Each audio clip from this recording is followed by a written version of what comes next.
everyone, my name is Miss Maple, or you could call me the Maple Witch, whatever you'd like. You're gonna probably see that I'm a little nervous. This is my first time really making a really serious video out of all my lifetime on YouTube. I have been watching YouTubers for a long time, Markiplier being one of my favorites. This is going to be a video strictly on getting to know me more as a witch and how I started off, and a small crash course on what I suggest starting off for yourselves. I will say, warning, there's going to be a lot of cuts, there's going to be a lot of splicing together. I am still getting very used to all of this, and I need a little more time before I'm truly comfortable, but please bear with me, guys. I promise the information in this video is worth it. Also, another warning, I will not be able to maintain full eye contact yet because I have a script I'm going to be following, and I want to be able to just throw that information at the camera, and because of that, I'm going to lose a lot of eye contact. So whenever I do stray away from the script, I'm going to do my best to look at the camera and look at you guys so you don't feel as awkward like I'm just reading from something and I'm not paying attention to you. But I'm also just very proud of this script I wrote, so. I wanted to start off with a weird thing I found. You look up what is witchcraft right now on Wikipedia/Google, it gives the most wildest thing. Here is the Google's definition. The practice of magic, especially for evil purposes, and the use of spells. And then here's the Wikipedia one. Witchcraft traditionally means the use of magic or supernatural powers to harm others. Pause. Boo, tomatoes, tomatoes, tomatoes. Okay, let me explain. Witches back then were falsely accused people. People who straight up didn't even do anything wrong, people who were caught up in the wrong set of lies, and a bunch of different other things. And some people who were just straight up wanting to heal other people with herbology. Now, were there witches back then? Yes, most likely. Were they trying to harm? Personally, I really don't think so. I mean, not until they were about to be offed, maybe. But nowadays, witches literally are there doing their thing just to do some self-help, some self-care, just to make their lives better through spirituality and their craft and their practice, whether it be with affirmations, crystals, whatever it be. Yes, do some hex? Absolutely, I think so. But to be honest, some of the people that those witches are hexing are a lot worse than a bottle full of rusty nails and hot sauce. Hot take, I know. For me in this channel though, we are strictly sticking with the positive vibes, the strictly good things. There will be no how to hex on my videos. I don't do them. That's just my personal trait. You can obviously go find someone who does, but please do your research first before ever stepping into that realm. Don't go into this being a baby witch and thinking you can just hex people. That is not good, and it's not good for you, and it won't end well. For me, witchcraft is what's in the word. It is a craft, something you do with your hands and your energy. And for me, I strictly use that for helping other people or helping myself. Anyways, my best solution is to go ahead and start off strong into what will be this video, and that is getting to know me and a little crash course into witchcraft. I got into all of this about 5 years ago now, which was about 2017. That's insane. Now, I don't want to seem like I'm super all-well knowledgeable because I am not. I am doing this now because I want something, I want a YouTube for people to reference whenever they feel like they're doing something wrong, or they're not getting it right, or they feel like they're not up to par. And let me tell you, let me stop you right there. We are always going to be learning, and we are always going to be doing something different and making mistakes. That is human nature. That is who we are as people. Nothing's going to be super aesthetically pleasing or super nice all the time. Witchcraft can be dirty. Witchcraft can backfire sometimes. It's a crazy thing, but that's why I'm here, is because I want people to know that it is okay to not be perfect. Be perfectly imperfect. All those years that I was trying to work and survive, even to this day, it's really hard for me to sometimes just do witchcraft or do something spiritual every day. Sometimes it's just saying an affirmation in the morning and at night, and that's it for the day. Sometimes that's all you can do. But to be honest, those little things help a lot. Now, in terms of when I felt like witchcraft and this whole spiritual journey happened, when my awakening happened was, way back when in 2017, I felt really hollow. I felt like I was always yearning for something. I felt kind of open in a sense. I had never fully believed in one specific thing, and I wouldn't say anything specific, maybe agnostic, but even then, I know witchcraft was a thing for me close towards my birthday, because my birthday is close to Halloween, and that is the time where I feel most powerful. I guess that makes some sort of sense. But the fall season definitely helps me a lot in my power and in my journey. So whenever that time gets closer, I normally get that butterfly effect, that magic feeling within me. Out of the blurred memories that I have of starting, I remember going to Barnes & Noble and just sitting there in the section where all the spiritual and astrology books are, and just picking up all these different books and reading as much as possible without buying anything because I didn't have any money, and just going at it and having fun. And that's where it really started, that little seedling started to sprout for me in my spiritual journey. And then on my birthday of that exact same year of when I spent all that time at Barnes & Noble, my dad and my little sister gifted me my first tarot deck and my first set of crystals. That deck today is my ride or die, is my super connected with me, is my go-to, and that's the Modern Witch Tarot deck. We clicked right away. I kept them under my pillow for the longest time, wanting to connect with them as much as possible, and we did.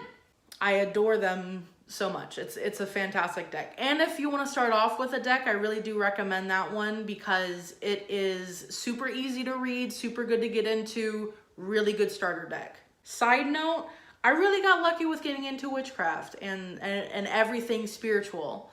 I have a family that's super supportive, and because of that, I got really lucky because they started gifting me things towards my practice, bunch of my herbs, a bunch like my witch hat, and I just recently got a shelf for Christmas to put more of my crystals on, and crystals in general. More tarot decks. My boyfriend got me a tarot deck for my birthday this last year. I know it's not the same for a lot of people though. And I want people to understand, whoever's watching this, if you're someone who is in the broom closet, like I never had to be, it is a-okay, and that you're safe here, and that you are perfectly fine being who you are here, being yourself in the comments, whatever it may be. You are safe here. This is a safe space for whoever you are. Know that you're safe, and that I appreciate you, and that you are welcome, and that I adore that you're here. But let's move on. As the years went on and I practiced when I could, I would study so much. I would do so much research.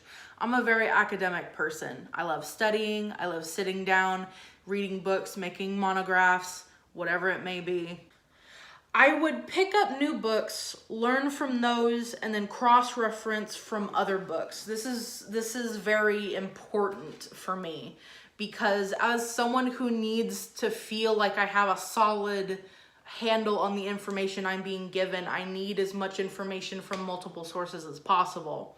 Now, being in witchcraft, that can sometimes be a little difficult. One thing you will see in witchcraft is a lot of matching rules and information, and then some contradictory stuff. And that's because everyone's practice is different. Everyone's practice is completely their own. Think of it like a fingerprint. Normally everyone has,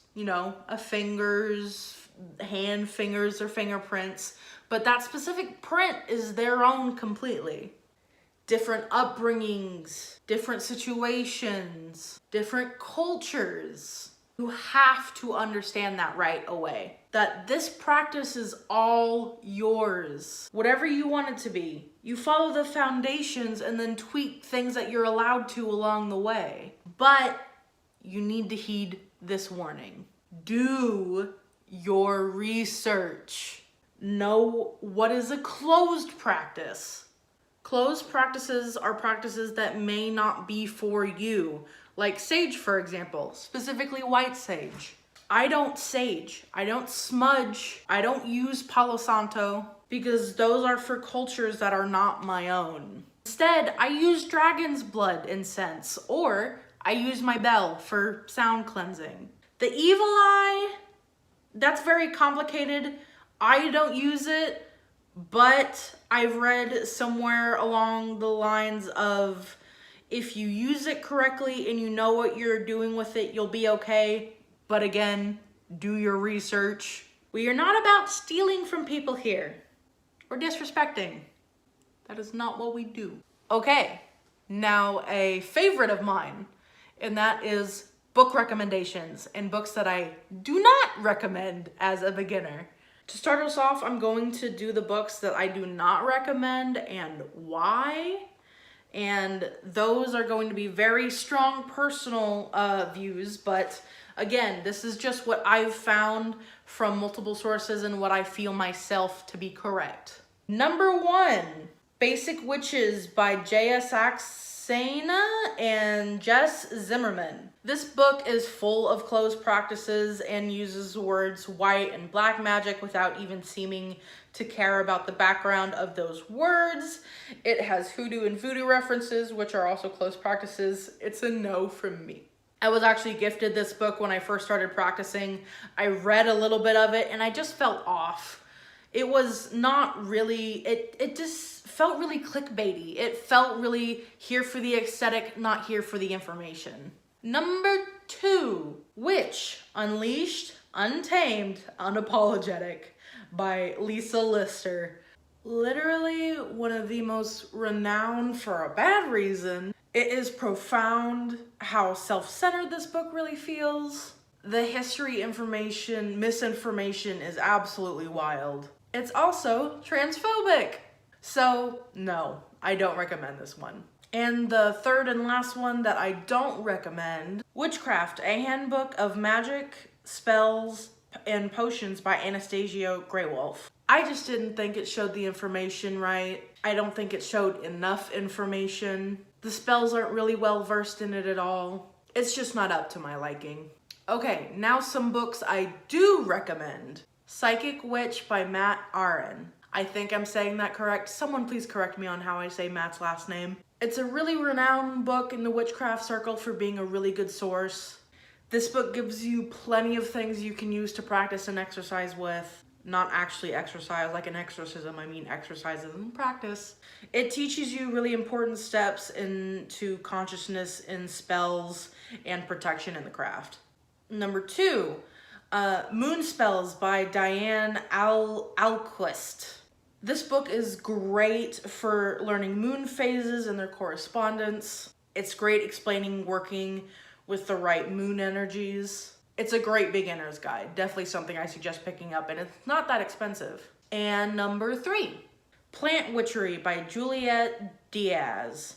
This book is great for those especially needing to learn properties of herbs and greens. As someone who's studying herbs specifically in witchcraft and outside of witchcraft, this is a great read. She gets into all the details in this book, magical correspondence of the herbs. You'll find it great. I can definitely go over more books in a separate video. Please recommend any books that you guys would like to have reviewed or looked over or anything like that. And if you have any other video recommendations, go ahead and put them down in the comments. Okay, now here's one thing that I really can't stress enough for you guys to go ahead and start on your journey. Start a Book of Shadows and a grimoire. These two are super duper important for starting your craft. A Book of Shadows is for you to do your spell work in and for you to know how to do all your different spells and your step-by-steps on how to do those things. And a grimoire is basically your book of knowledge. Herbs, spices, the wheel of the year, tarot meanings, all that jazz. Now, I know all of you see those super aesthetically pleasing witchy pages and home decorated, wonderful witchy-like, but here's the thing, guys. Witchcraft isn't going to be pretty all the time. Witchcraft isn't going to be aesthetically pleasing all the time. Witchcraft doesn't have to be expensive either. Why am I saying all of this? Because some people think that they have to make their books super detailed with all this certain things and has to be this really expensive leather-bound book. This really isn't true. You can start off with a compound notebook for all I care. Especially for those needing to hide their craft from anybody. Keep it in a notebook that doesn't seem like it'd be something that would be a witchcraft book. Yes, you can work really hard to make the pages look nice. You can copy different lineouts and whatever way you want it to look for the information, but just know you need to make this your own and make it something you want to read and pick up and reference to whenever you need to. And oh my God, use it. When you're researching, fill it out. Go ahead and have a fun little time. Look up on whatever you want. Get your crayons, get your colored pencils, get your Sharpies out, get your nice pen, and just start scribbling away your information that you need to put in this book, in these two books. But I'm telling you now, as long as you have the good information in these things, you're all set. This also can go for buying tools and stuff for your witchcraft journey. Like your altar, for example. You can hit up the local thrift store and find almost everything you need. You can find the table, the candles, the cauldron, or the fondue pot that you use as a cauldron because it's hard to find a non-expensive cauldron. Your pentacle that you have, you can make out of twigs from your backyard. Make it your own, make it comfortable, make it magical. For me, so far, my experiences with witchcraft have been relatively positive. I've met some very nice people throughout my craft that have been really supportive of everyone else, and I've never really had a truly negative impact when it comes to this circle that I'm in. To be fair, there are some people that are in this craft that aren't that nice, that will gatekeep, that will be very rude. Especially for people who are beginners. This is not one of those places. You all are more than welcome to ask as many questions. I don't care if you think it's dumb. I don't care if you've asked so many different people and they've given you all these different answers. I will do my best to help you guys as best as possible. My journey is something I want to share with you all and have you guys connect with. Something that you guys can bond over together in my comments. Hell, I'll even make a Discord if I want to. It'll be something that we can all learn from.